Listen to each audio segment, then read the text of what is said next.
الحمد للہ وکفا وسلام علی عبادہ الذین اصطفیٰ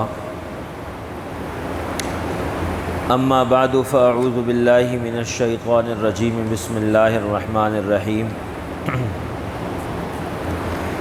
واضرب لهم مثل الرجلین جعلنا لأحدہما جنتین من اعناب وحففناہما بنخل وجعلنا بینہما زرعا کلتا الجنتین آتت اکلها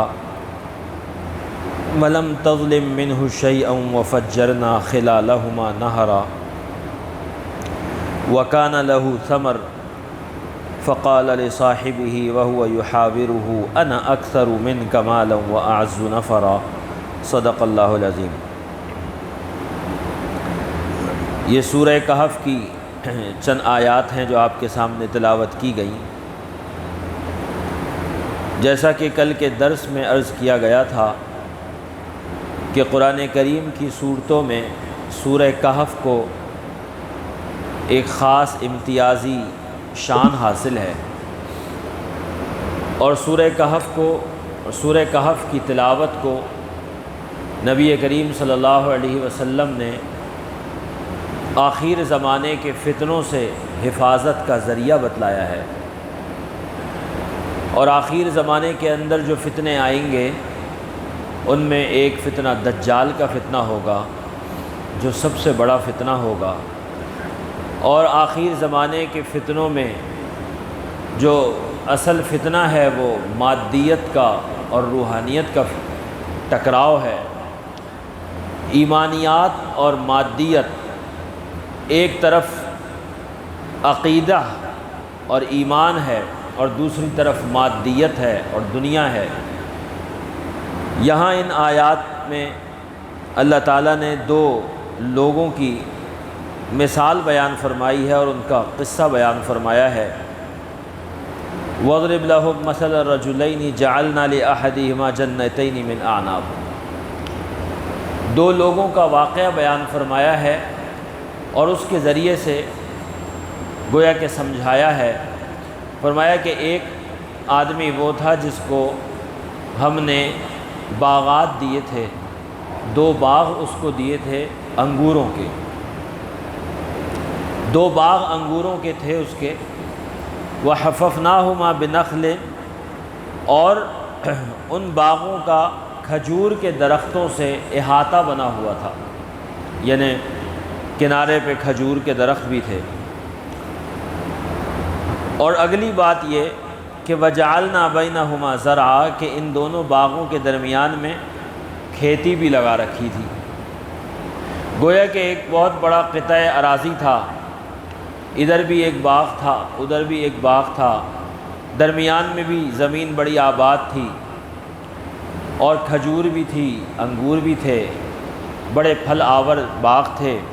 اور قرآن کریم یہ کہتا ہے کہ اس میں پھل بھی پورا آتا تھا، اور دونوں باغوں کے اندر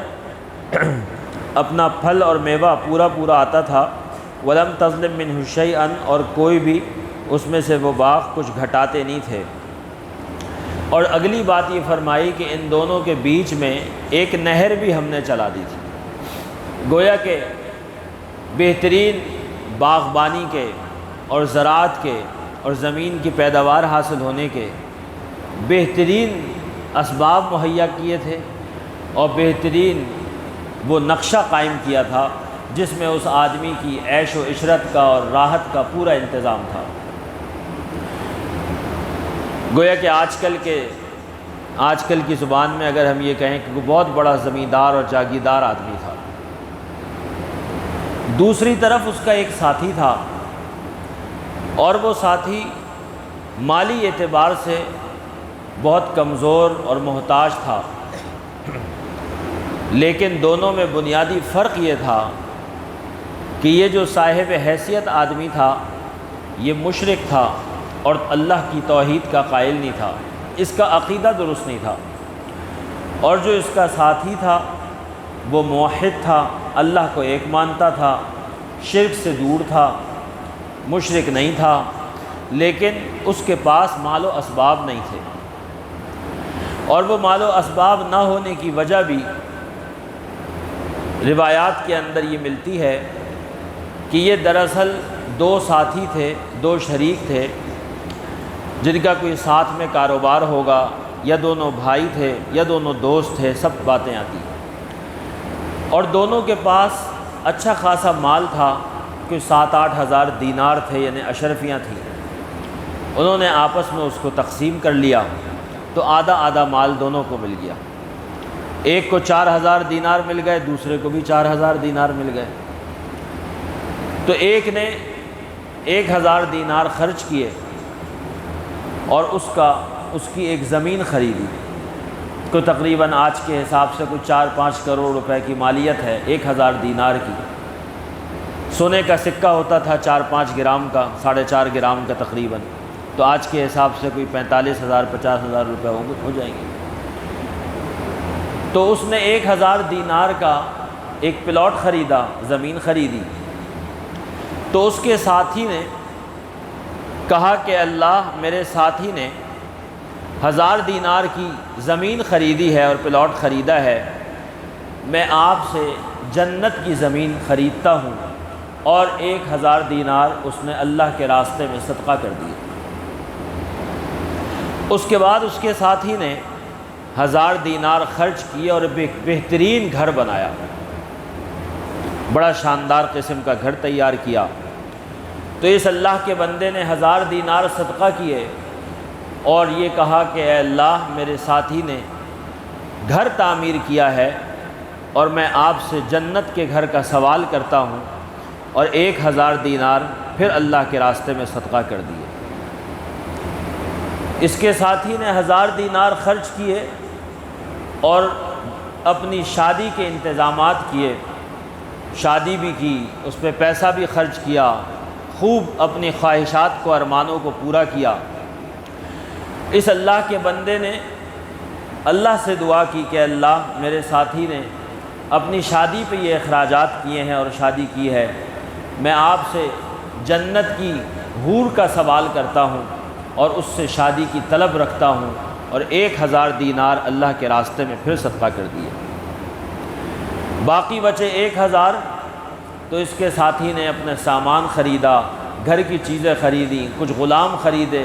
اور گھر کے ساز و سامان کے، اجرت کے ساز و سامان مہیا کیے۔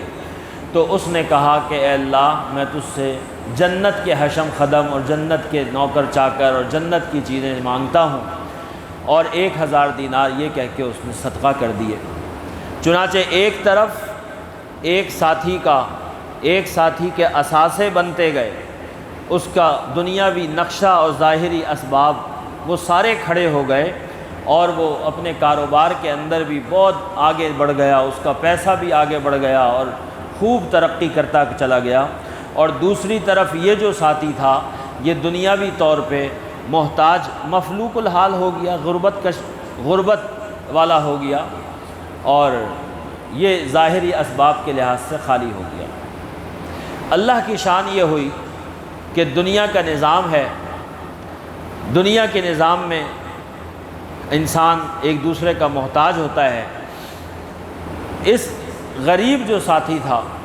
اس کو ایک ضرورت پیش آ گئی اور کچھ پیسوں کی ضرورت پیش آئی، تو اس نے کہا کہ اپنے اسی دوست کے پاس چلتے ہیں اور کچھ اس سے مدد مانگ لیتے ہیں۔ وہاں گیا، اس سے بات چیت کی، تو اس نے کہا تمہارا پیسے کا کیا ہوا؟ اس نے کہا بھائی میں نے تو اس طرح سے پیسے خرچ کر دیے، وہ میں نے دین کے راستے میں خرچ کر دیے اور اللہ کے راستے میں نے پیسوں کو خرچ کر دیا۔ اس نے کہا تم سے زیادہ بیوقوف آدمی کون ہو؟ بڑے بیوقوف آدمی ہو، مجھے دیکھو میں نے کیسا خرچ کیا، پیسہ بھی بنایا، بزنس بھی بڑھا لیا، گھر بھی بنا لیا، ساری چیزیں کر لی، باغات بھی میرے پاس ہیں، تمام اسباب بھی میرے پاس ہیں، اور تم بیوقوف آدمی کیا کیا تم نے اپنے پیسے کو؟ اور یہ فضول باتیں ہیں ساری، تم اس کو مانتے ہو؟ اِنَّکَ لَمِنَ الْمُصَدِّقِینَ، تم مانتے ہو یہ بات؟ مر جاؤ گے تو آگے پھر کوئی زندگی ہے، پھر کوئی جنت بھی ہے، جہنم بھی ہے، کیسی باتیں کر رہے ہو بیوقوفی والی؟ کچھ نہیں ہے۔ وہ عقیدے کا چونکہ خراب تھا، مشرک تھا، اس نے ان سب باتوں کا انکار کیا اور کہنے لگا دیکھو انا اعز منک مالا و اکثر نفرا، کہ دیکھو انا اکثر منک مالا و اعز نفرا، دیکھو میرے پاس پیسہ بھی زیادہ ہے، نفری بھی زیادہ ہے، بندے بھی زیادہ ہیں، اولاد بھی زیادہ ہے، اور تم کس حالت کے اندر ہو؟ تو اللہ نے مجھے تمہارے اوپر برتری دی ہے، اللہ نے مجھے تمہارے اوپر فضیلت دی ہے، معاشرے میں میرا کیا مقام ہے، تمہارا کیا مقام ہے؟ لوگ مجھے جانتے ہیں، تمہیں نہیں جانتے، آل اولاد بھی میری زیادہ ہے، پیسہ بھی میرا زیادہ ہے، اور اگر کوئی آخرت میں ہوا بھی اگر کوئی اللہ کی طرف جانا بھی پڑا، وَلَئِن رُدِدتُّ إِلَىٰ رَبِّي، اگر کوئی اللہ کی طرف واپس لوٹنا بھی پڑا جیسا کہ تم کہتے ہو، تو مجھے وہاں بھی بڑا اچھا بدلہ ملے گا بھائی۔ دنیا میں جب اچھا حال ہے تو آخرت میں بھی اچھا ملے گا۔ گویا کہ اس کا یہ خیال تھا کہ دنیا کے اندر اگر کسی کو اللہ نے دنیاوی اسباب سے زیادہ نوازا ہے تو یہ شاید اللہ کے ہاں کوئی قبولیت کی علامت ہے، اللہ کے ہاں قبول ہونے کی علامت ہے کہ اللہ اس آدمی کو پسند کرتے ہیں تو اس لیے اس کو دنیا زیادہ دے دی۔ حالانکہ ایسی بات نہیں ہے، یہ تو دنیا کی بات ہے۔ اس کے ساتھی نے اس کو سمجھایا کہ بھائی ایسی بات نہیں ہے، جو اللہ کے پاس ہے تو وہ تو بہت بہتر ہے اور باقی رہنے والا ہے، یہ دنیا تو بڑی حقیر چیز ہے، یہ اللہ کے نزدیک قبولیت کا معیار نہیں ہے، یہ اللہ کے نزدیک پسندیدہ ہونے کا معیار نہیں ہے۔ اللہ تو دنیا اپنے دشمنوں کو بھی دیتے ہیں، یہ قبولیت کا معیار تھوڑی ہے، تو تم کہاں اس میں پڑے ہو؟ اور اگر تم اپنے باغات میں جاتے اور اپنے مال و دولت کو دیکھتے تو تمہیں تو یہ کہنا چاہیے تھا کہ ما شاء اللہ لا قوت الا باللہ، کہ ما شاء اللہ لا قوت الا، جو چاہا اللہ نے، لا قوت الا باللہ، کوئی طاقت نہیں ہے مگر اللہ کے ذریعے، جو اللہ دے تو بس وہی ہے، باقی اس کے علاوہ کسی کی کوئی طاقت نہیں ہے، کسی کام کے کرنے کی، کسی مال و اسباب کے حاصل ہونے کی کوئی طاقت نہیں ہے۔ تمہیں اپنا مال و اسباب اچھا لگتا ہے تو اس بات کو اللہ کی طرف لوٹاتے کہ اللہ نے دیا تو تم کو ملا، اور جب تک اللہ چاہیں گے اس وقت تک رکھیں گے، کیا پتہ کہ آنے واحد کے اندر تمہارا اس باغ کا ستیہ ناش ہو جائے اور اللہ مجھے اپنے پاس سے خزانہ غیب سے کچھ دے دے، تمہیں اس بات کا کیا پتہ ہے؟ حالات پلٹ جاتے ہیں، آسمان زمین ہو جاتی ہے، زمین آسمان ہو جاتا ہے، اور آنے واحد کے اندر ایک دن کے اندر جو کروڑ پتی ہوتے ہیں وہ زمینوں کے اوپر آ جاتے ہیں، فٹ پاتھ کے اوپر آ جاتے ہیں، آنن فانن کیسے دنیا کے اندر ہوتا ہے۔ ایک دن اچانک فیکٹری میں آگ لگ گئی، سب کچھ خاک ہو گیا، ہوتے نہیں ہمارے سامنے کیس، کوئی زلزلہ آ گیا، وہ سارے مکانات محلات سارے گر گئے، کوئی طوفان آ گیا، کوئی بات ہو گئی، کوئی کیس بن گیا اور سارا کچھ ختم ہو گیا، پیسہ بھی گیا اور فیکٹری بھی گئی اور کاروبار بھی گیا اور مال و دولت بھی گیا، سب کچھ ختم ہو گیا، جو کچھ تھا وہ بھی چلا گیا، مقروض بھی ہو گئے، جیلیں بھی ہو گئی، آنے واحد میں ہوتا ہے۔ تو بھائی یہ کون سا کمال ہے؟ یہ تو اللہ جب تک دے رہے ہیں اور اللہ جب تک کھلا رہے ہیں، جب تک ملتا ہے، اور تم کیا اللہ کے ساتھ شرک کرتے ہو اور اس اللہ کو بھول گئے ہو۔ خلقک من تراب ثم من نطفۃ ثم سواک رجلا، جس نے تم کو مٹی سے پیدا کیا، تمہاری ابتدا کیا ہے؟ وہ مٹی کا ذرہ ہے، اور تمہاری ابتدا کیا ہے؟ وہ گندے پانی کی ایک بوند ہے۔ اس اللہ نے تم کو پیدا کیا ہے اس سے، اور پھر تم ایک پورا انسان بنا دیا، ایک پورا مرد بنا دیا، اور تم اس اللہ کی نافرمانی کر رہے ہو۔ ذرا اپنے آغاز کو تو دیکھو، اپنی ابتدا کو تو دیکھو۔ اس ساتھی نے اس کو نصیحت کی، اس کو دعوت دی اور اس کو اللہ کی طرف بلایا، اس کو نصیحت کی، لیکن وہ مانا نہیں، کیونکہ جب دنیا کا نشہ چڑھتا ہے، مادیت کا نشہ چڑھتا ہے، تو پھر دل کے اندر ہدایت کی گنجائش ذرا کم ہی رہ جاتی ہے۔ اور حدیث میں آتا ہے کہ بندہ جب کوئی گناہ کرتا ہے تو ایک سیاہ نقطہ اس کے دل کے اوپر لگ جاتا ہے، اگر وہ توبہ کر کے اس کو صاف نہیں کر لیتا اور پھر دوسرا گناہ کرتا ہے، دوسرا نقطہ لگ جاتا ہے، اور تیسرا گناہ کرتا ہے تو تیسرا نقطہ لگ جاتا ہے، حتیٰ کہ ان سیاہ نقطوں کی وجہ سے یہ دل آہستہ آہستہ سیاہ ہو جاتا ہے، حتیٰ کہ اتنا سیاہ ہو جاتا ہے کہ پھر اس دل کے اندر کوئی سفیدی باقی نہیں بچتی، وہ دل پورا سیاہ ہو جاتا ہے، اور جتنا وہ سیاہ ہوتا جاتا ہے اتنا اس کے اندر سے حق کو قبول کرنے کی جو استعداد ہے وہ ختم ہوتی چلی جاتی ہے۔ جیسے آج دنیا میں ڈاکٹر لوگ یہ کہتے ہیں، دل کا ٹیسٹ کرنے کے بعد یہ کہتے ہیں کہ آپ کا دل 15% کام کر رہا ہے، 30% کام کر رہا ہے، 50% کام کر رہا ہے، باقی ڈیڈ ہو چکا ہے۔ اسی طرح اللہ کے نبی صلی اللہ علیہ وسلم نے یہ مثال دے کے سمجھایا کہ جب دل کے اندر گناہوں کی وجہ سے سیاہ نقطے لگتے ہیں تو گویا کہ وہ دل ڈیڈ ہوتا چلا جاتا ہے، اس کی استعداد ختم ہوتی چلی جاتی ہے، حتیٰ کہ جب وہ کالا سیاہ ہو جاتا ہے تو پھر اس کے اوپر کوئی نیکی کی بات اثر نہیں کرتی، پھر کوئی حق کی بات اثر نہیں کرتی، پھر آپ کتنا ہی کہتے رہیے اور کتنا ہی اللہ کی نشانیاں ان کے سامنے آتی رہیں، لیکن وہ دل ایسا ہو گیا جیسا کہ الٹا پیالہ ہے کہ اس کے اوپر سے اگر سمندر کا پانی بھی بہا دو تو پھر وہ اس پیالے کے اندر پھر بھی ایک قطرہ پانی نہیں جائے گا۔ لہٰذا دل کے سیاہ ہونے سے اللہ کی پناہ مانگنی چاہیے، اور اپنے دل کو گناہوں سے، جیسے ہی کوئی گناہ ہو جائے تو ہمیں فوراً یہ اس بات کی تعلیم دی کہ جا کے توبہ کر لو۔ گناہ ہوتا ہے لیکن بہترین خطا کار وہ ہیں التوابین، جو کہ توبہ کرنے والے ہیں۔ خیر کہ سب سے زیادہ کل بنی آدم خطاء و خیر الخطائین التوابون، کہ ہر اولاد آدم اس سے خطا ہوتی ہے، گناہ ہوتا ہے، لیکن بہترین خطا کار وہ ہے جو اپنے گناہ پہ توبہ کر لیتا ہے۔ تو اس آدمی نے اس کو نصیحت کی، اور نصیحت کرنے کے بعد اس کو کہا کہ بھائی میں تمہارے بارے میں اس سے ڈرتا ہوں کہ تمہارے اوپر تو کوئی ایسا عذاب آ جائے کہ یہ سارا ختم ہو جائے اور مجھے اللہ اپنے پاس سے دے دے۔ تو اللہ تعالیٰ نے بیان فرمایا کہ وَأُحِيطَ بِثَمَرِهِ فَأَصْبَحَ يُقَلِّبُ كَفَّيْهِ، کہ اس کا سارا پھل سمیٹ لیا گیا اور وہ پھر صبح کو اپنے ہاتھ ملتے رہ گیا۔ اللہ کی طرف سے کوئی عذاب آیا اور اس کا سارا باغ خاکستر ہو گیا، ختم ہو گیا، جو پانی تھا، نہر تھی، وہ پانی بھی سوکھ گیا،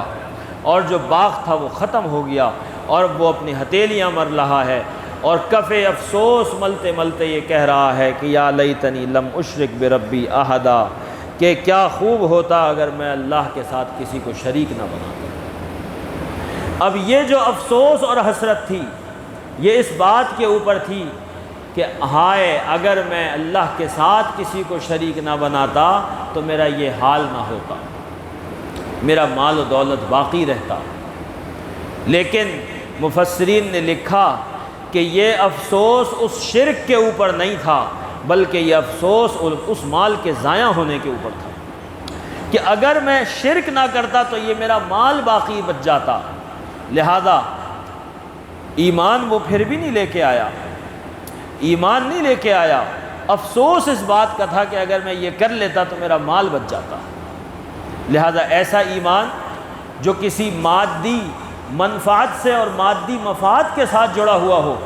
تو ایسا ایمان تو قابل قبول نہیں ہوتا، کہ اگر اچھا حال ہے تو اللہ کے ساتھ ہیں اور اگر برا حال ہے تو اللہ کو چھوڑ دیا، ایسا ایمان تو نہیں ہوتا، کہ اگر میرے ساتھ یہ سارا کچھ رہے گا اور دنیا کے فائدے رہیں گے تو پھر میں شریعت پہ چلوں گا، اور اگر شریعت میں مجھے دنیا کا نقصان نظر آیا تو پھر میں دوسری سائڈ پہ اور شریعت دوسری سائڈ پہ۔ بہت سے لوگ کاروبار کے اندر جب بات آتی ہے کہ جی اپنے کاروبار کو، اپنی تجارت کو شریعت کے مطابق بنائیں، تو اس میں یہ دیکھتے ہیں کہ شریعت کے مطابق بنانے میں ہمیں فائدہ ہے یا نقصان ہے۔ اگر فائدہ ہے تو بہت اچھی بات ہے، بہت اچھی بات ہے، اس پہ لکھ بھی دیں گے اور جناب بورڈ بھی لگا دیں گے کہ ہمارا کاروبار شریعت کے مطابق ہے۔ اور اعلان بھی کر دیں گے اور شریعت کے مطابق کچھ کام بھی کر لیں گے۔ کیوں؟ اس لیے کہ اس سے کسٹمر زیادہ آتا ہے، اس سے گاہک زیادہ آئے گا کہ جی کام یہ جائز کام کر رہے ہیں۔ لیکن اگر ان کو یہ بات پتہ چلے کہ آپ کو شریعت کے مطابق بنانے کے اندر فلاں فلاں چیزوں کے اندر نقصان بھی ہوگا یا نقصان ہو سکتا ہے یا اتنا پیسہ کم ہو سکتا ہے، تو وہ کہیں گے کہ بھائی یہ شریعت تم اپنے پاس رہنے دو اور ہمیں کاروبار کرنے دو۔ تو ایسی شریعت جس کے ساتھ جڑنا کسی مادی منفعت کے لیے ہو، تو ایسا شریعت کے پیچھے چلنا یہ در حقیقت شریعت کی اتباع نہیں ہے، یہ تو اپنا مادی منفعت اور اپنا مالی لالچ کو یا اپنے مقصد کو پورا کرنا ہے۔ وہ جس مقصد سے حاصل ہو اس مقصد کو پورا کریں گے۔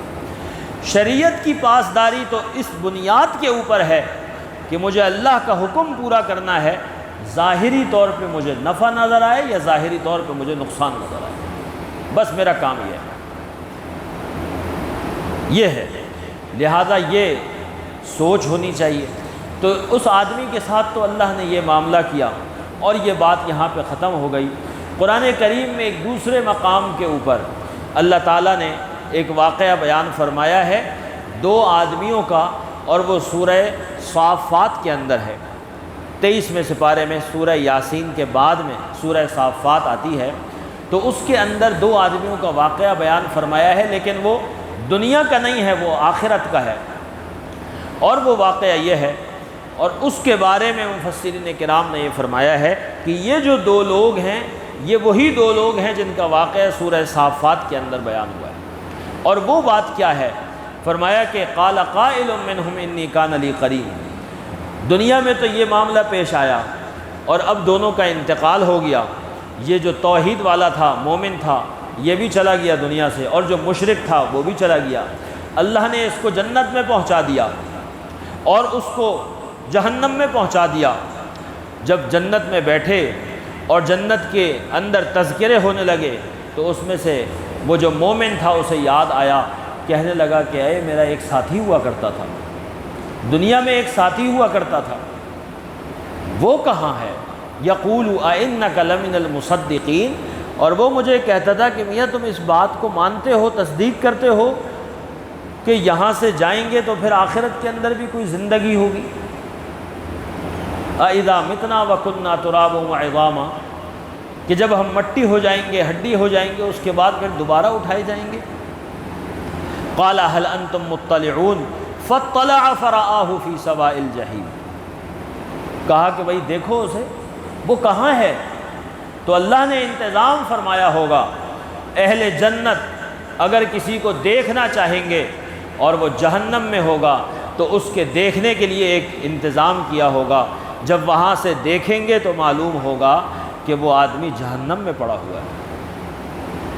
وہ جہنم میں پڑا ہوا ہے۔ قال تاللہ ان کدت لتردین ولولا نعمت ربی لکنت من المحضرین۔ ارے قریب تھا کہ تو مجھے ہلاک کر دیتا۔ اب یہ ایمان والا اس کو مخاطب کر کے کہے گا کہ تو اپنی باتوں سے مجھے بھی لے ڈوبتا، وہ تو اللہ نے میرے ساتھ احسان کا معاملہ کیا کہ میں بچ گیا اور میرا عقیدہ صحیح سالم رہا، میں تیرے بہکاوے میں نہ آیا، اور آج تو جس طرح سے جہنم کے عذاب کا شکار ہے تو شاید میں بھی اسی طرح ہو جاتا، لیکن اللہ کا احسان ہے کہ اللہ نے مجھے بچا لیا۔ تو یہ آخرت کا جو ان کا منظر ہوگا اور آخرت کا انجام ہوگا وہ بھی اللہ نے بتلایا۔ لہذا عقیدہ اور اللہ کی توحید اور صحیح نظریہ یہ وہ بنیاد ہے جو انسان کو کامیاب کرتی ہے۔ دنیا کی چکا چوند اور پیسے کی چمک دمک اور حشم خدم اور مال و دولت اور کاروبار اور لمبے چوڑے گھر، یہ دنیاوی اسباب ہیں، لیکن ان اسباب کے اندر نہ کامیابی ہے اور نہ یہ کامیابی کی دلیل ہے، نہ یہ اللہ کے نزدیک مقبول ہونے کی دلیل ہے۔ اللہ کے نزدیک قبولیت صحیح عقیدے کی بنیاد کے اوپر ہے، توحید کی بنیاد کے اوپر ہے، اور ایمان اور اعمال صالحہ کی بنیاد کے اوپر ہے۔ صحیح عقیدہ ہو، چاہے دنیاوی اسباب ہوں یا نہ ہو، اگر عقیدہ صحیح ہے اور ایمان ہے، عمل صالح موجود ہے، تو یہ انسان کامیاب ہے۔ پھر اللہ نے اگر کچھ مال و دولت دیا ہے تو یہ اللہ کی نعمت ہے، اس کا احسان مانے، اللہ کا شکر ادا کرے، اس مال کا حق ادا کرے۔ لیکن اگر عقیدہ درست نہیں ہے،